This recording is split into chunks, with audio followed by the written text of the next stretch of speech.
So the topic that I wanted to share with everyone today, again, growing a culture of safety, as Joanne mentioned, for me in my career was really coming full circle.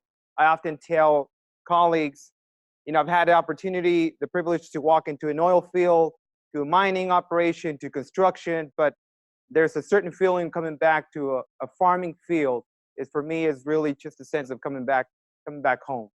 So I'll start off with a few things. You've heard kind of about my background in the profession, a few things to point out, and I feel it's necessary because we constantly should be looking to provide value and serve even outside of our own organizations.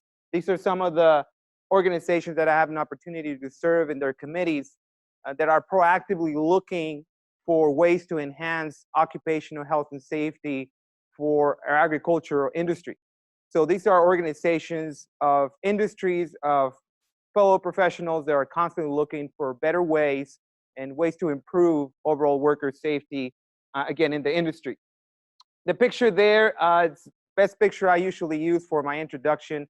Those are vineyard fields in the central coastal valley of California. That's where my career started. As I mentioned during the webinar, first job was as a farm worker for a couple of years, and I still remember my experience with what was back then, pesticides, my first introduction to those, but really what sparked my interest in my career to give back. That and my mother telling me, if you don't like something, I want to do something about it. Do something about it and not just complain. So definitely owe to her the ability to be able to have finally found my passion. So there's a few things that I wanted to share with you today. The first section of very brief introduction, kind of share with you what our organization looks like. I think that's important before I start talking about some of our efforts, because it will give you an idea of what the culture of the organization is. When we talk about efforts around occupational health and safety, they're not really that far off from what our own mission and our own culture as an organization is. It's just one of those many elements that make business. For us, occupational health and safety is not a regulatory aspect per se. It's not something that we have to meet. It's just another way that we do business.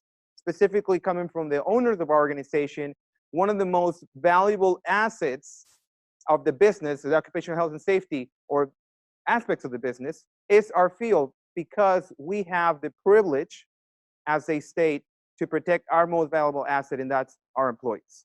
So I share that with you, and I'll share a little bit of our organization because it really gives you a point of reference of what the culture is. So any effort around occupational health and safety, it really comes back down to our mission, to our core values, and just the way we do business. Then I'll go into really the main section of our discussion, growing a culture of safety. We'll talk a little bit about the industry's needs, but then I'll share with you what actual efforts that we put in place that we've seen results, direct results come out of, and it's all based on a different approach to safety. One of leading with influence versus leading with authority. Moving away from just regulatory compliance to going above and beyond that. So I'll share that with you as well.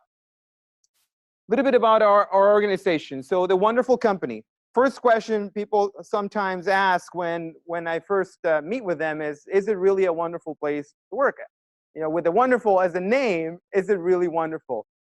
4.5 years in, I can tell you it is a really wonderful place to work at. And it has to do with the culture of the organization. Again, so these are our owners. This is a privately held business.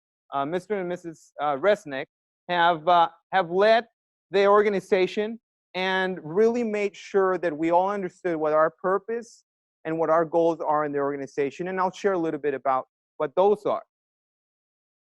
Here's a scope or a size of the organization. We're about 9,000 employees, so relatively small in comparison to other large organizations, but pretty large in itself. You see our revenues, our size of acreage, about 120,000 acres. We'll look at our farming operations, which is a big part of our business. These are some of the brands that you may or may not be familiar with. All of these brands are part of Wonderful. Again, we're just very diverse in some of the brands and some of the products we have. I actually brought some, they're back there, some of the pistachios and almonds. They would tend to go well with meetings. I always tell people I got to bring something because if the meeting goes bad, People at least remember, yeah, that guy didn't do too good, but he brought stuff. So I got to bring, if I'm going to do really bad, I just bring wine.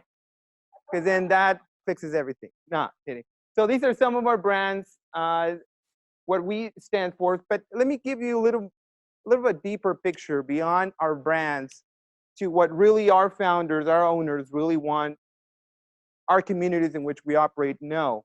So let's talk a little bit about the passion of our organization. So within Wonderful, we have Wonderful Wellness, which is an area of the business that focuses on a healthier lifestyle and wellness for employees and their families. We have clinics in our facilities that are accessible to all employees and their families, free of cost. That includes any medication that gets dispensed from those clinics is all free of cost. We have facilities, gym facilities where people can exercise in our different plants, but we also open up community exercise facilities that are open in community parks for people just to have a healthier lifestyle as a whole. So this, again, just some of the elements of what we're passionate about as an organization. What you see up here in this image, what it looks like to be a supermarket aisle, that is actually our cafeteria in one of our facilities. In this particular facility, it's quite a bit away from, it's in a small town that it's quite a way away from the city. So for people in that town to really have an opportunity to go and buy fresh produce, it's not as easy as it would be in other cities. So what the facility has done with the organization is they basically stock a pretty good sized facility there with all fresh produce. So employees, people in the community can just come in and get their produce at a very, very low cost if they choose to do so. This is also a cafe that serves fresh, healthy food throughout the day that's open to the community because it's also a community where restaurant options are very, very limited. So you can walk in there and get a pretty good size of healthy salad for $2, $3, and just enjoy a healthy meal, which goes back to just the philosophy of the organization. For those areas where our employees reside and they're not available or they're not accessible to just walk into one of our clinics, we have on-the-road wellness. We have units that we send out to these communities to do any type of health wellness issues that we're trying to promote. Diabetes is one of the areas that we often promote, just a healthier lifestyle and fighting diabetes. So that unit, that division as a whole, really helps us drive the message. This is what the organization is very passionate about. Now, our responsibility, another arm of the organization, Wonderful Giving. Wonderful Giving is an area of our organization that focuses only on giving back. So what does that mean for us employees? Every single one of us is required to give back a day's worth at a nonprofit organization of our selection, which at that time, our time is compensated by the organization. All we have to do is choose where we want to give back, and the organization supports us from giving back. Not only that, but on an annual basis, we receive monetary funds that we can disperse to any nonprofit of our designation. And that is a requirement. We are expected to hand this money out to someone in our community, an organization in the area we live, could be our child's school, could be anything. And if you're getting close to the end of the year and you haven't dispersed those funds, you will get a call saying, why aren't you giving this money away? If we want to go beyond that, for example, in some of these cases, we get $1,000 a year to just disperse out. If we want to do more than just that, the company will match dollar for dollar for whatever donation we give out to any organization. Again, which speaks just to the responsibility that the founders have really made our culture around. Not only do we need to do well, do we need to do our best in the industry, but we always have a responsibility to give back. We constantly have to look for ways to give back. Now, a little bit about our legacy. In our organization, we also have the Wonderful Academy, which is a division of Wonderful Education. What you see there is one of what will be now 3 different schools, company schools, where employees' children are eligible to attend free of cost. What this facility really compromises is K through high school. For those high school students, they have the ability to be part of an agricultural focused accelerator program. So when they graduate from high school, they graduate with an associate's degree in agricultural business. because they've taken college classes throughout the high school period. During the same time, they're exposed to different universities, different colleges, so help them narrow down where their selection is going to be for the next stage. Once the child graduates from there, they're guaranteed scholarship from the organization to continue their education to wherever they choose to.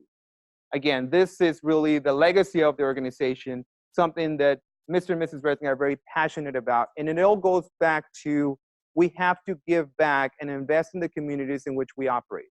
It is only socially responsible for us to do that. It is our responsibility as an organization to do that. So this, again, just speaks to our values. I share this with you because it really sets a foundation for the type of work that we do in environmental health and safety. One of the things I failed to mention is each of the organizations that I shared with you earlier, each of those brands, they have safety structures, safety leaders in place to promote worker health and safety.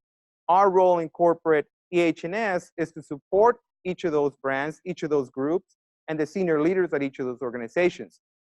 When you are setting a foundation like this, when the culture of your organization is of this type, our type of work, quite frankly, is rather easy to do because the culture allows for this, allows for already the culture of caring for one another, of speaking up when we see someone taking a chance or taking a risk, and have the ability to say, don't do that, you're going to get hurt.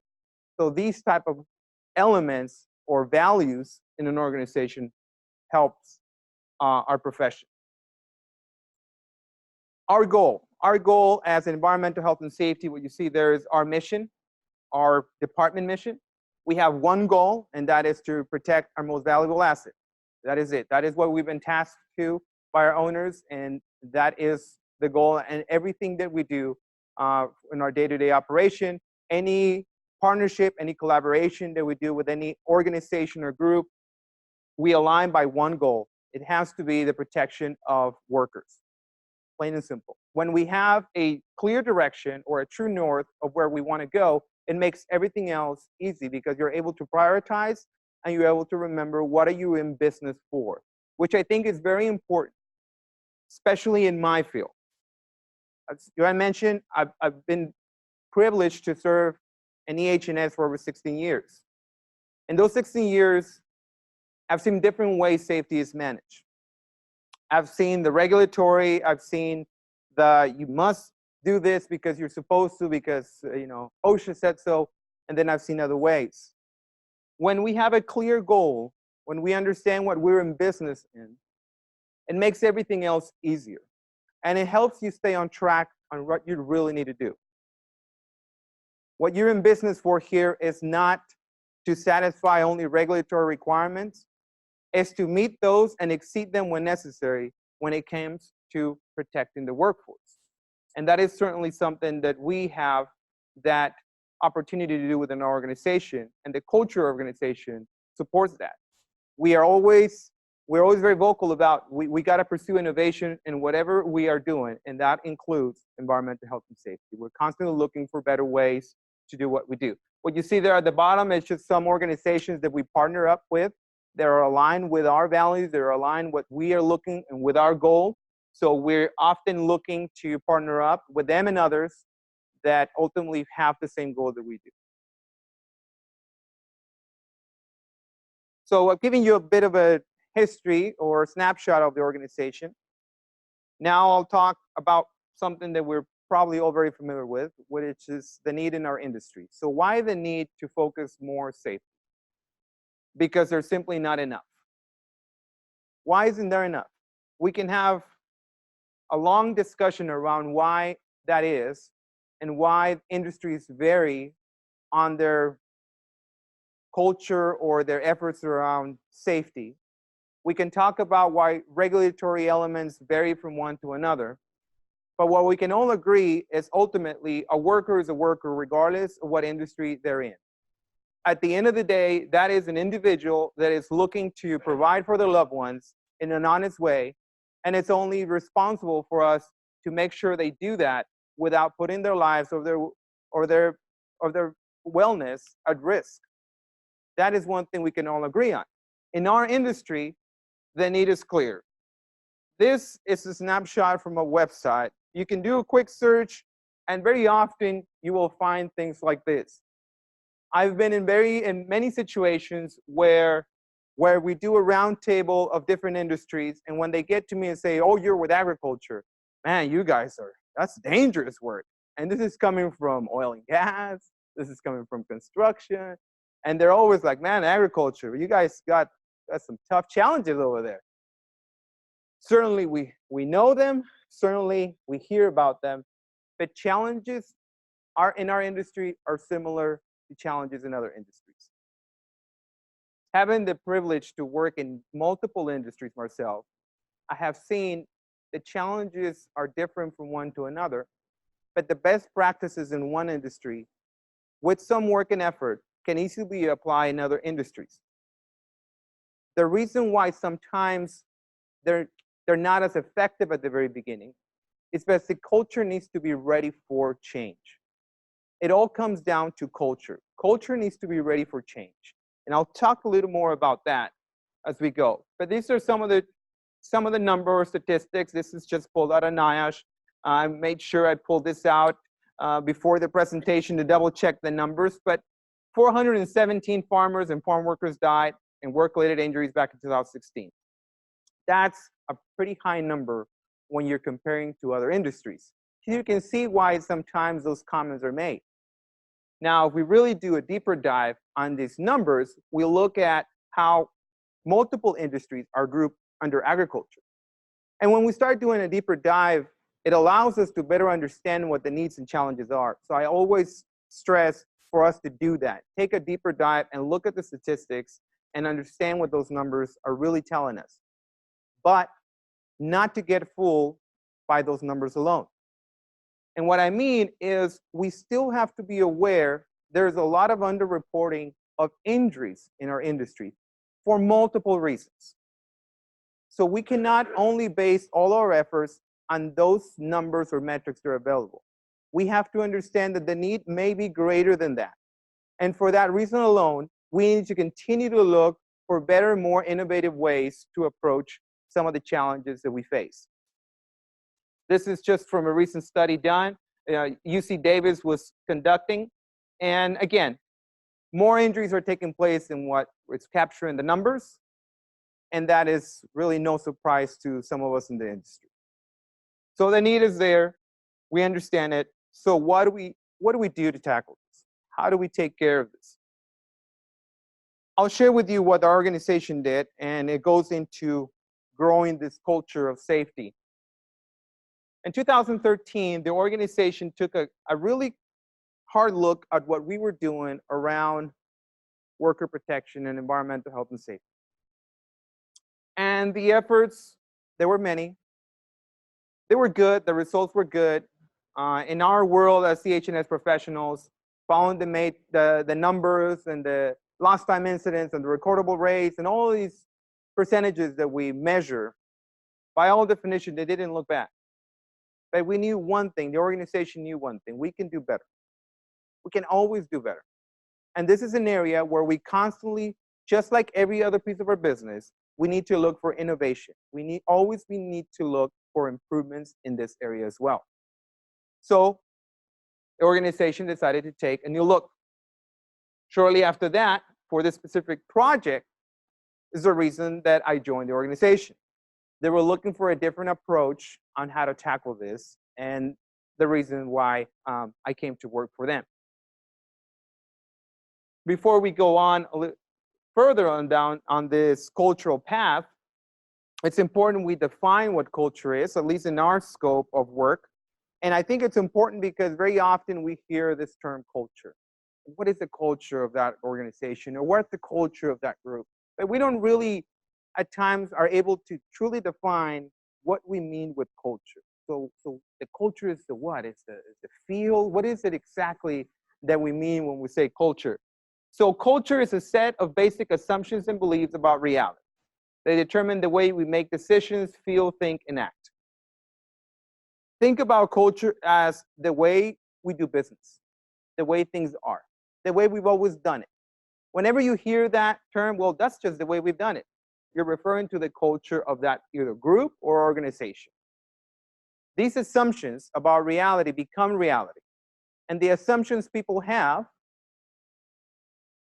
allow them to make certain decisions, to have certain feelings, and to think and act in a certain way.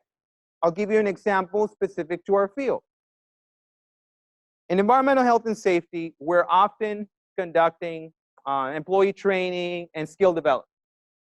And I'm a safety professional, but I know at times when employees hear safety training, they're not super excited about it, right? Usually I'm the only one excited in the room about it, and because I'm the one doing the training. But there's a culture even around safety or what safety stands for. I've worked with groups before coming with Wonderful, where in areas of the business, when they would hear safety, that automatically meant for them, we're going to slow down. There goes efficiency. Now we're going to have to slow down because of safety. Those are perceptions that dictate the action and the belief people would have. And I'll be the first to say, I've seen examples of why people end up building this perception around safety. Maybe because the safety personnel or the safety efforts weren't executed quite well. Maybe because expectations were met. Maybe because we really didn't understand the need that existed before we implemented a program, a procedure, or a training lesson. It's important for us to do our legwork before we start any project or any engagement of the workforce, so we don't ever fall short, because we know those will build assumptions in itself. Now, I've also worked with groups where they're going to have a business meeting and they call in safety to the table.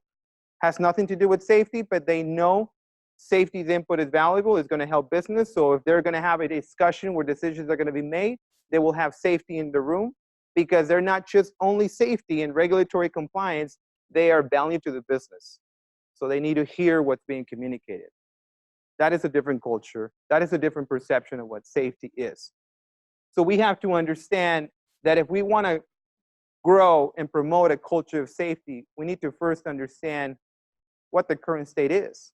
We need to understand not only in organizations, but in industry, what is the culture now around safety? Is it a hassle or is it a need? Is it something that's desired or is it something that we'd rather put off?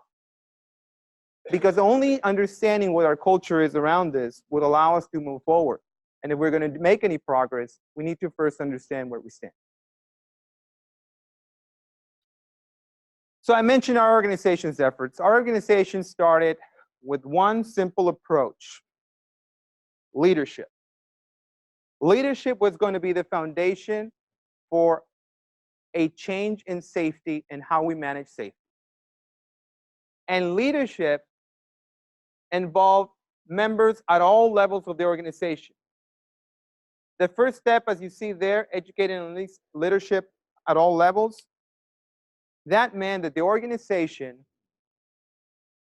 paid close attention to identify who were the leaders within the organization, both formal and informal.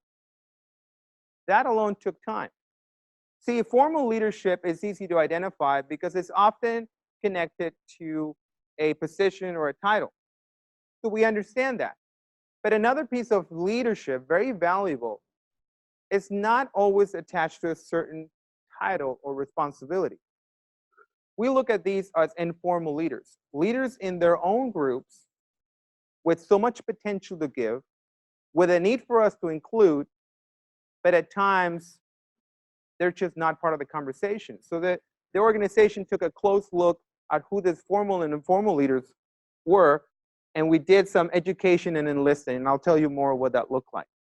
The second step was assessing our own culture, seeing what really was the culture around safety in our organization. There's a banner that says safety first, but is safety really first when it's all said and done?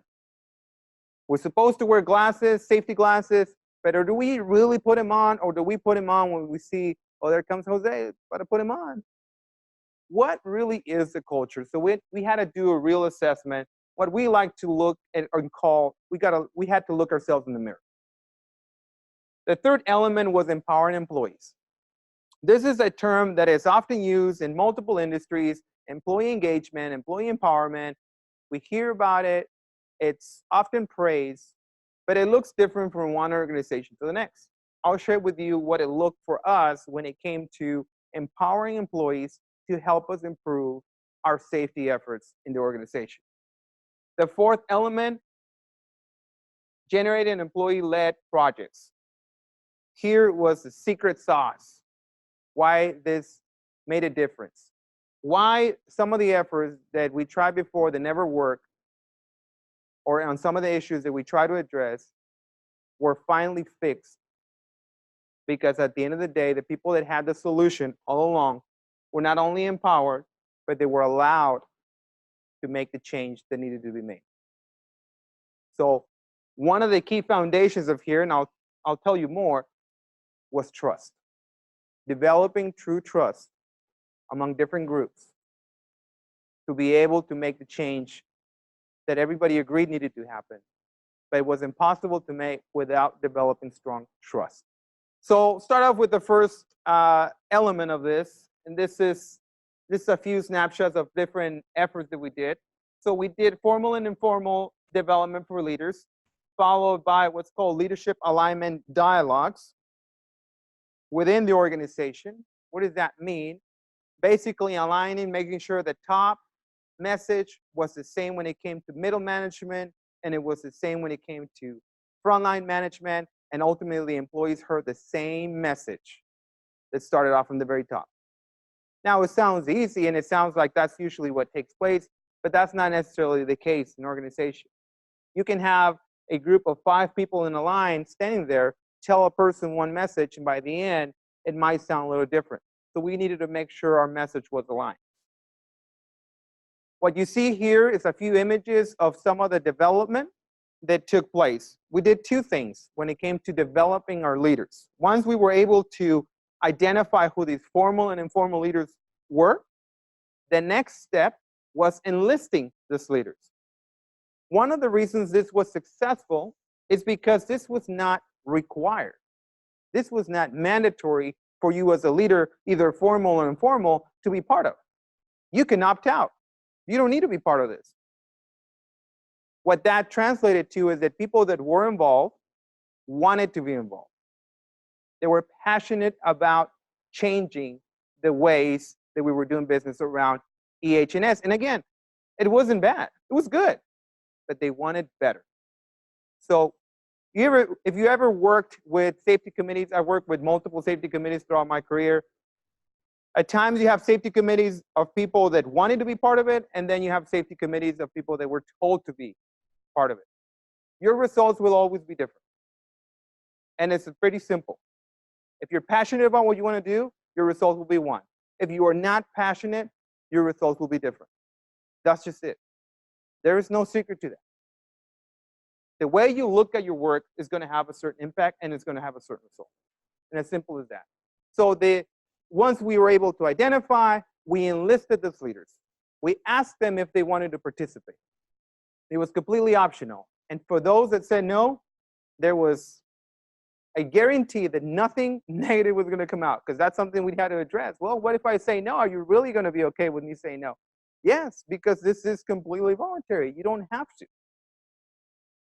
Those that accepted the challenge, because it really was a challenge, when we were all said and done, I mean, we're talking about over 125 leaders that went through this development that constituted hundreds of hours of development around leadership, around structuring groups, around servant leadership, around motivating, coaching, supporting an effort.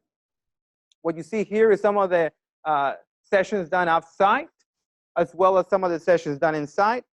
This effort was the reason why we've implemented at a later time what we call the Supervisor 101 development course that focuses on emotional intelligence, that focuses on servant leadership for our frontline leaders. Because in order to be a leader, you need to have the right tools to be a leader. We spend countless hours with our leaders talking about active listening and what it really means to actually listen. with the intent to listen. So these efforts gave way to that. That was step one. Step two was assessing the culture. Now, it's important for me to mention, when you talk about assessing the culture, there's a couple of things. People are relentless, at times skeptical about giving you their point of view. When you ask them how well we're doing, sometimes people will have second thoughts about really telling you. So you have to make it somewhat easier for someone to give you feedback.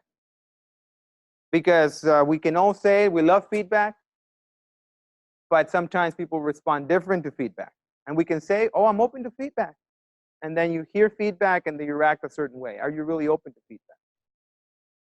When we completed this survey, and this survey went out to all of our employees, this was not a survey done via computer. This was an in-person survey that was done in an anonymous way. Well, Jose, how do you do an anonymous way and still in person?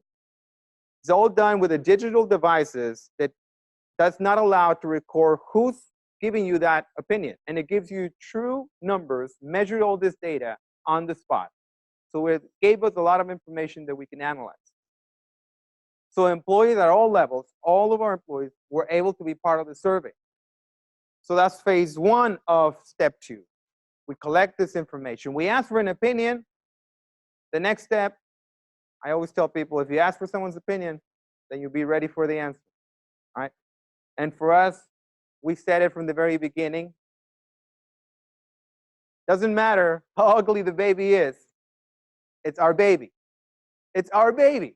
We have to be ready for that response, especially in our department, especially with our efforts in environmental health and safety. We can think we're doing everything great. But if we really want to improve, we got to know what's not working. We have to truly be ready for that feedback. So we did. And once the feedback was provided, the next important aspect of this is we share the results with everyone in the organization.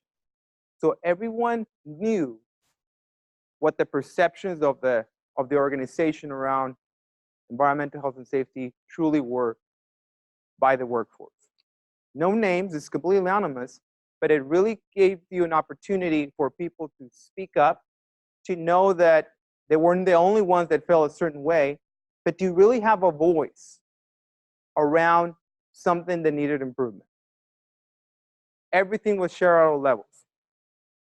The next step on this, once we share the results, we ask for support and collaboration. You want to lose someone quickly, you ask them for their opinion and do nothing about it. You want to engage someone. You want to truly establish a relationship and a collaboration with someone. Ask them for their opinion and then be ready to do something about it. That's it. You do that, you will have someone or a group or an individual, they will be passionate about what you're passionate and they will believe in what you believe. You have to be ready to act. That is at times what sometimes organizations, from my experience, are not ready to do. You cannot do certain type of work and not be ready to act. Because there's nothing more discouraging for someone to be asked for their opinion and then no result comes out of it. In our case, when the results were shared, the next step was that we asked for support and collaboration from the workforce. We hear your concerns. Help us make it better. Empowering employees.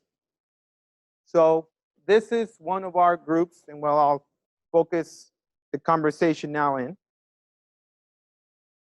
What you see there is the Rio Grande Valley Grassroots Team. This was their summer project for 2015. Their project was called Agua es Vida. Water is life. What is this group? Who are they? What were they in business in? So we heard the feedback. We understood the culture. One of the areas that came up in our culture survey was around heat illness, specifically for operations in Texas. So let me paint you a picture. If you're not familiar with South Texas, it's humid. It's just as humid as here, I believe. It's hot, it's humid. and we're doing all this work outdoors, right? We're doing farming.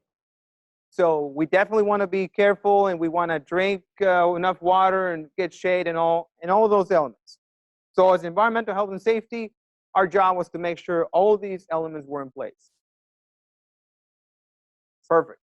Water jugs in place, cool, fresh water, everything's there, there's shade, good.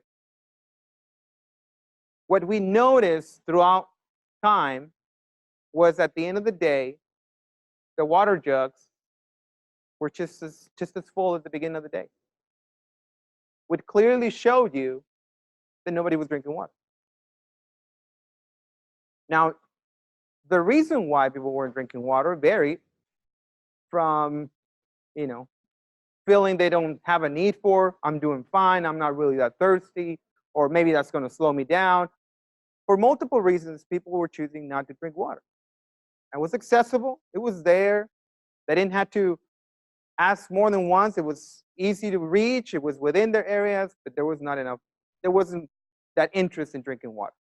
Now, from an organization standpoint, we also look at what else can we do as a structure to make it even easier.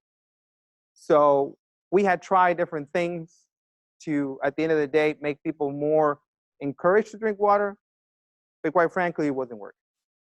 We weren't getting results. And at one point, management had gotten to the point of, okay, this is getting a little frustrated because we can tell people are not doing well on the field. We're dealing with it on the long run. We may need to apply some disciplinary action to make people want to drink water. I mean, think about that situation where you have to get to a point where you have to almost force someone to drink water. I'm glad we didn't go that direction because it wouldn't have worked. It really wouldn't have worked. So here comes the employee empowerment. Once we share the results of the survey, the cultural aspect around drinking water surfaced in this cultural assessment. But not only the fact that, sure, employees weren't drinking enough, but also the fact that maybe we hadn't placed our water in areas that we should have. Maybe we could have used more areas. So employees gave us their feedback, and we ran with it. We look at that data and say, okay, there's a lot of changes that we can easily do now, but what's going to make this sustainable? Empower employees. We went back to employees and said, do you want to be part of the solution? Better yet, do you want to lead the solution on this project? We will be your support. You will be the solution. Whatever your project is, we will support it 100%. Talk about trust. Organization needs to be ready for that. Employees said, we'll do it. We spent 3 days with this group of individuals developing some leadership skills, but also some collaboration, some working in teams efforts. And this is the result of that work. After the development took place, a team of employees came together and formed a grassroots team. A grassroots team for us is an employee-led team that has an extensive amount of support from the organization to do the work they want to do. This is their name, the RGB Grassroots Team. And this is their project, Aguas Vida, their own project. During the 3 days that I spent with this team, working on just helping them come together as a team before even a project was selected, we worked on a mission statement for their team. This is their mission statement. We are committed to express and to address those concerns around safety, to build trust by means of explaining the importance around safety to others, to teach by example, to ensure that the projects move forward with safety in mind, in a way that my coworkers are not afraid to speak about their concerns around how to change our culture and to provide an environment of a work environment that is safe and comfortable. This is their mission statement. This is what they're in business for. This is their true north. This is not something the organization handed to them. This is something that they put together themselves. The mission statement, I can tell you, and we have multiple grassroots teams through our organization. This is just one example. When you look at their mission statements, they're not very different from other mission statements in our organization. We are not that different. We're all in business for the same. We want a safe, comfortable place to work at. We want to work in an environment where we can speak about our concerns and not be in trouble for it. This was the first stage, empowering our employees. So what did that look like? Once the team came together, they selected their project, and they said to me, you know, we're going to fix this problem. We're going to fix the problem about the lack of drinking of water, but it's going to have different elements that we're going to need support in. No problem. Now, I failed to say, during this development of the team, when that team comes together, this grassroots team, it is also optional. You are invited to be part of this team. And this team, it is completely employee-led. There is no management members in that team. And each of the team members are invited by the groups they are operated within. People recognize them as leaders, and they say this individual will be a great member for this group. And then we, in return, invited them to be part of it. When that took place, people came together, and on day one of this development, I mentioned leadership development that I facilitated, I had one employee that towards the end of day one pulled me aside, and the reason for the tractors. They pulled me aside and said, Jose, creo que cometiste un error. I think you made a mistake. So I was intrigued by it. I'm like, what do you mean I made a mistake? ¿Cómo que me equivoqué? ¿Qué pasó? What happened? Say, mira, Jose, yo no, para serte sincero, yo no fui a la escuela. I'll be honest with you, I didn't go to school. I work for you guys. I'm a tractor driver. That's all I do. This type of work that you want to do, I think it's better. I think you'd be better off if you look for better people. I think you made a mistake when selecting me. I'm just a tractor driver. So, you know, I preach active listening, so I was listening. And when it was all said and done, I asked him one question, a question that my mother often asks me. ¿Ya acabaste? Are you done? Are you finished? So I asked him, ¿Ya acabaste? Are you done? He looks at me like, what do you mean if I'm done? And then I told him, mira, estás equivocado. You're wrong. You belong here. You are a leader. You think you're just a tractor driver? Let me tell you what, you're a leader. And you're not here by accident.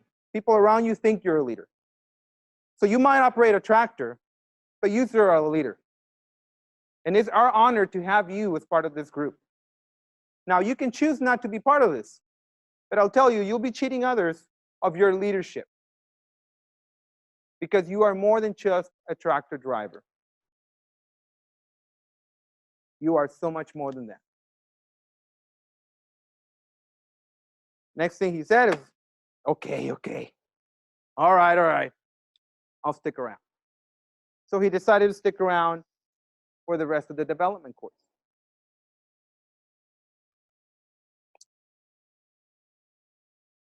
Talk about transformation.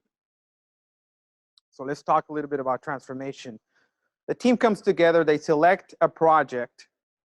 This after telling management, we'll fix the concerns around heat illness. We will need more water stations. We've selected what's going to work. We've looked at all our ranches. We can tell you where you should put the water, and it's going to give you a better impact. We did exactly what they said. We install other filter units to provide more quantities of water. We follow what they said. Because see, all along, they knew. They knew why it didn't work. And more importantly, they knew what it would take to fix it.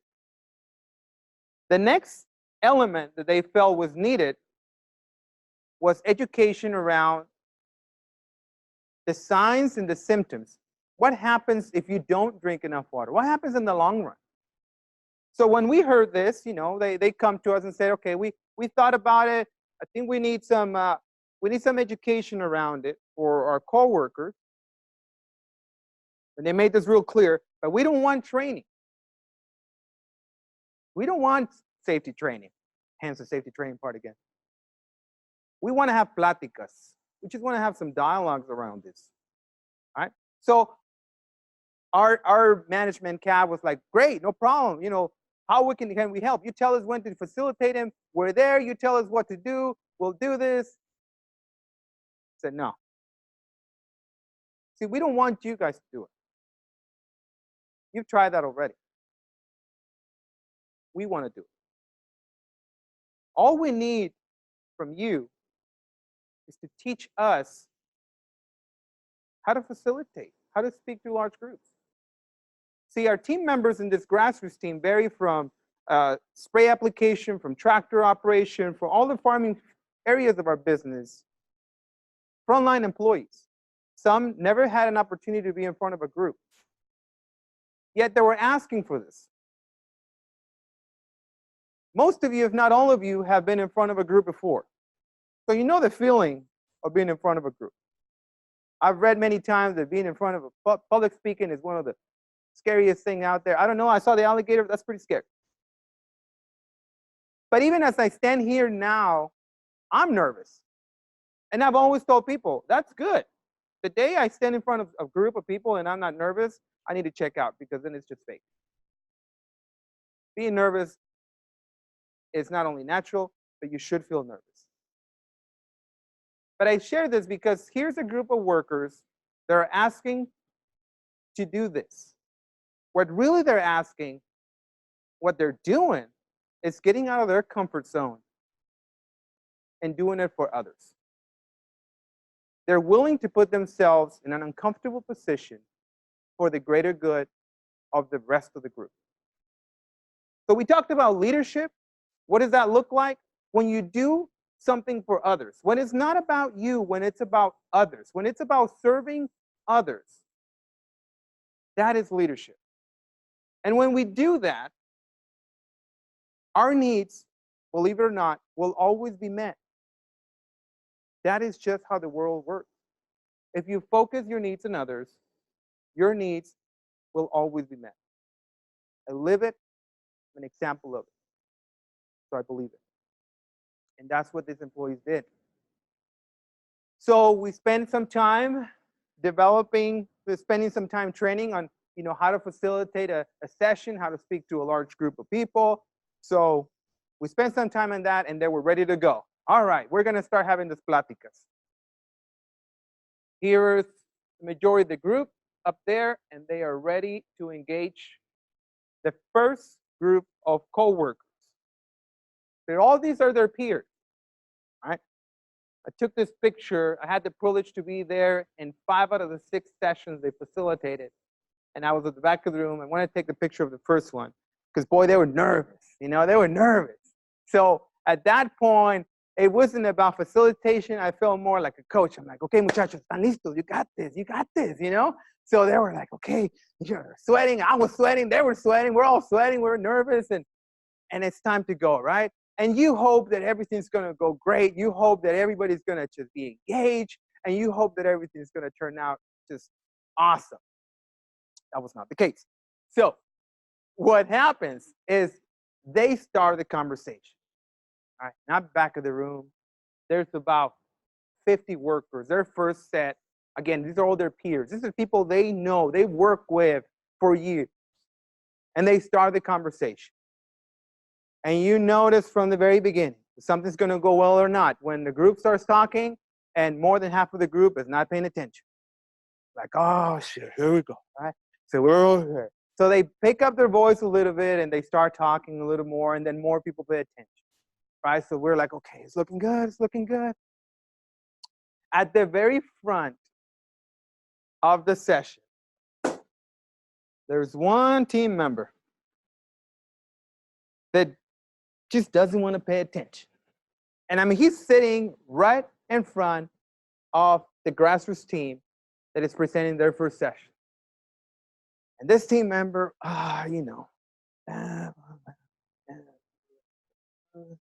that's all this person is doing. Meanwhile, the group in front is nervous as heck. It's looking for someone to re-energize. And I'm in the back of the room like, you got this. But then in front of them is this person who's like, whatever. And then the comments that are coming out of this person is, lo están haciendo porque la compañía dice. They're just doing it because the company told them to do it. So I'm in the back of the room, and I'm getting ready to a point of like, okay, I got to intervene here for the team. I didn't. See, what happened there was, again, leadership.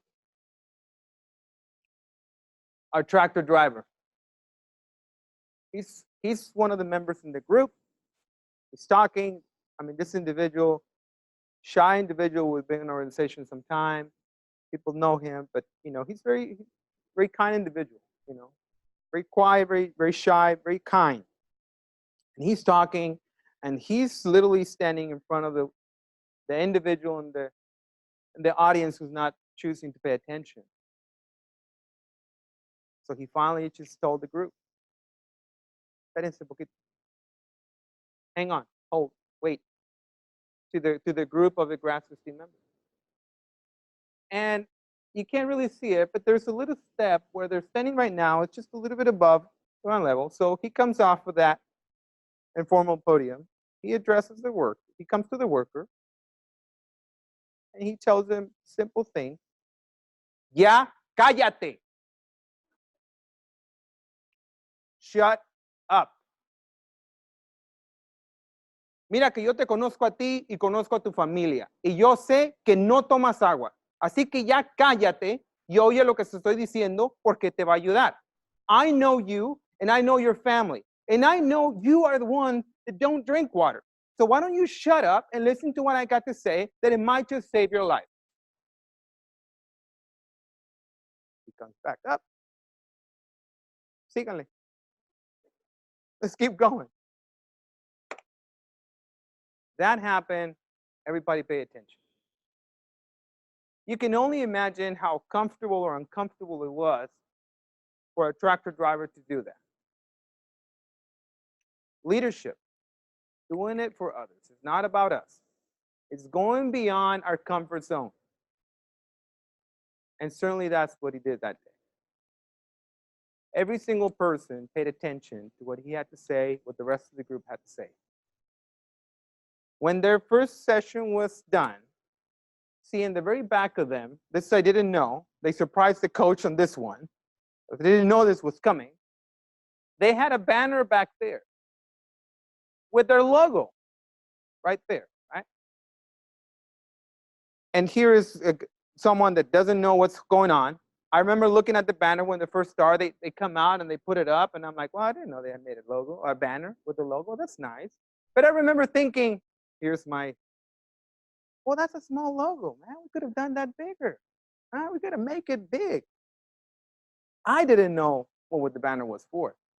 See, when they ended their first session, just like they did when they ended their second and their third plática and their fourth plática, every time they ended their pláticas, they asked their peers, after they shared with them their stories about how others have gotten sick, after they shared their stories about how their own families, how their own children at times playing sports were getting sick because they didn't have enough water. See, that's what was missing in the conversation. This is happening, and this is happening to us. And we have the power to change this. After they were having these conversations with people, they would ask for those who wanted, those who were committed, to sign the banner. I still remember the words they used. Si en verdad creen lo que dijimos, firmen. Pero si no creen, no queremos fregaderas. If you're really committed If you really believe on the message we just gave you, we want you to sign it. But if you don't, we don't want nonsense. We don't want your signature. It was pretty cut and dry. Everybody signed it. Every group that presented signed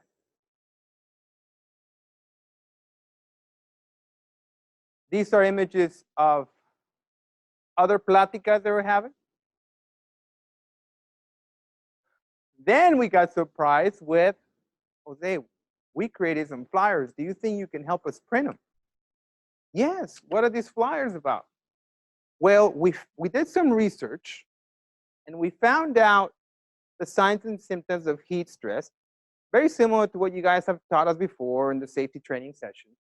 But we want to do something different. We want to take pictures of our coworkers. We're going to ask them to give us a statement, and we're going to put those pictures in these flyers with their comments on why they drink water.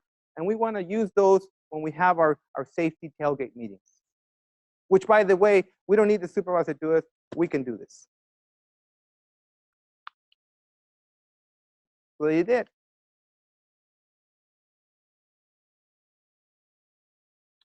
This is the Rio Grande Valley Grassroots Team. Our forklift driver is in this picture.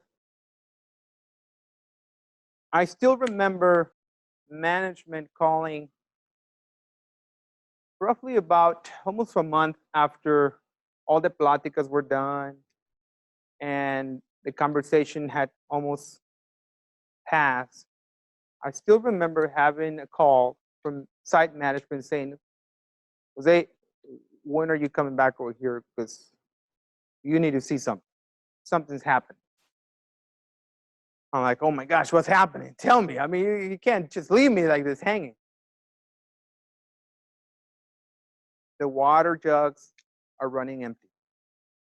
We have never filled water jugs as much as we do now.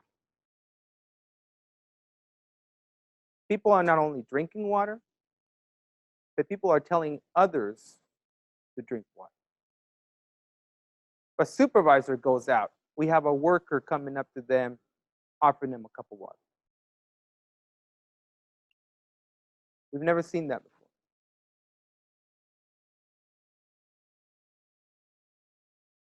So what this team was able to do, what I always like to say is what the structure safety failed to do, what management tried to figure out and we couldn't do.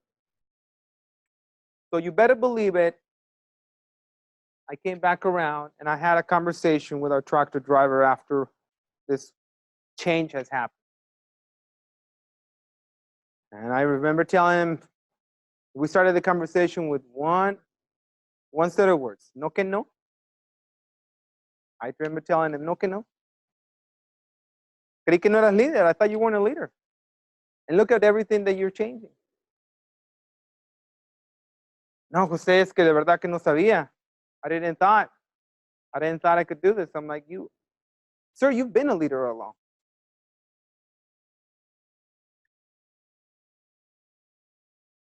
You've been a leader, but maybe we didn't give you the right opportunity to lead. So things are changing now. And things are better because of those leaders. So I always try to take the message of this success, of this culture change to others. And I talked about, what the key learnings were on this. This could not work if we're not aligned as an organization.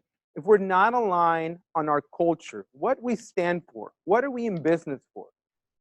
We can't expect that things are going to change right away. If we've done things a certain way for a long time, we cannot expect things to change right away. And this speaks not only to our industry, but to many industries. Change takes time. We have to prepare for a marathon. It's not a sprint. And we got to be ready for the long run. And the long run might be tiring, and we might face challenges, and we might face defeats along the way. But it doesn't mean that the race is over. We got to start small and find those quick wins that will help us build momentum. Pick those elements. Start small. We have to be transparent and provide updates. During our project, I still recall when the team had approached us and said, you know, we need a water station in this ranch, in this location. No problem. We made the call to our team that would manage that piece and said, you know what, we placed the order, no problem, it'll be here next week. And I still remember having that conversation. Call the team and let them know. We got to be transparent with our efforts. Don't overpromise and not deliver. Transparency is important. You got to let people know where we stand. If progress is coming, we got to let them know where we're at. We got to always make sure everybody knows where we stand. We are one. We got to move as one. Throughout this effort, we got to look for a sustainable focus. We got to focus on what's going to make this effort sustainable. Because at the end of the day, and we've seen this often in our field in environmental health and safety, we have great ideas, great projects, great initiatives that become the flavor of the month. And we cannot allow for change to be the flavor of the month. If people are going to believe in change, they need to see change, and they need to see that change stays and continues to go. It's not just something that the organization failed to do this month and then it goes away. You got to be ready to innovate and evolve. We got to be ready to do this. We got to be ready to do it in a way that allows for our leadership to stand out. This is something I often tell in any engagement where I speak to peers, to safety professionals. If we're lucky, if we work hard enough, and if we dedicate ourselves hard enough to our profession, which is protecting workers, if we do enough, and if we're lucky, we might be as effective as a tractor driver one day. That should always be our goal. Hopefully one day, I get to be as good as a tractor driver.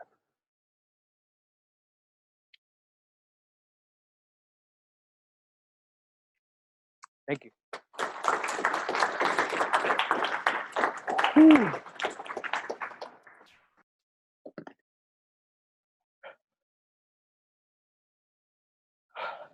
I think I went a little over time. Sorry about that. Yes.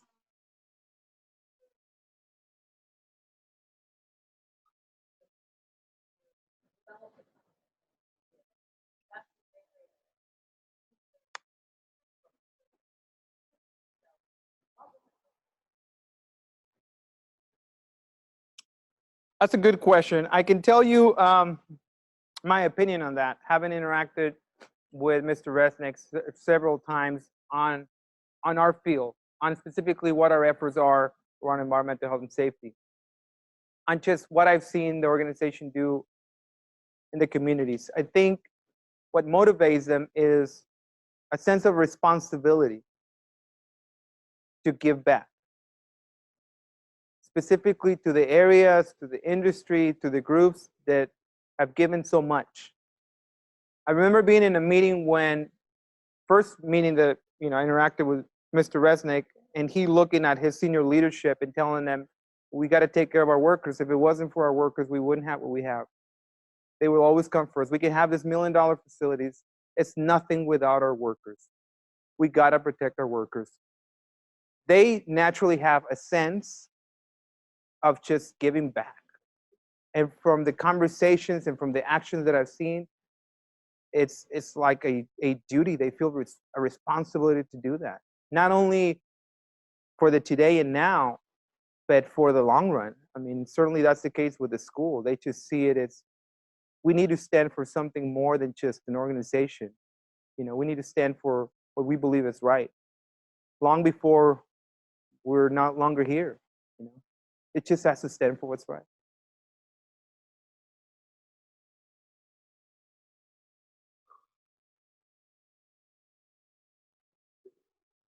I get a little emotional there. I don't use this presentation. I don't talk about it because I always get emotional.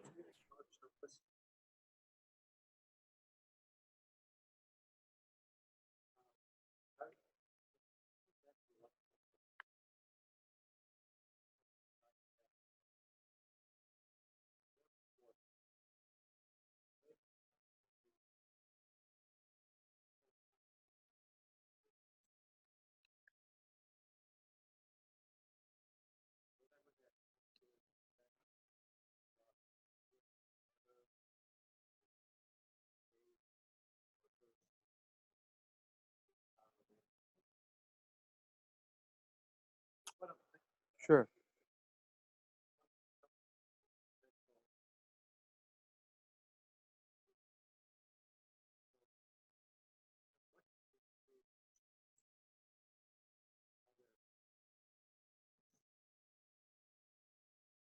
No, it's a really good question. So I'll answer the first part. 9,000 employees, full-time employees. That's the size of our full-time workforce. When we go into seasonality, we have to bring seasonal workforce that thousands of employees. When we do in two different ways. One, the most common, is we bring in-house, and they're seasonal for us directly. The other is we depend on business partners to help us fill that need. In our cases for farming operations, farm labor contracts. Now, would that present a challenge for us? A challenge, but more an opportunity, especially in our field. Because we take close attention on who we partner with. Because ultimately, they become a part of who we are.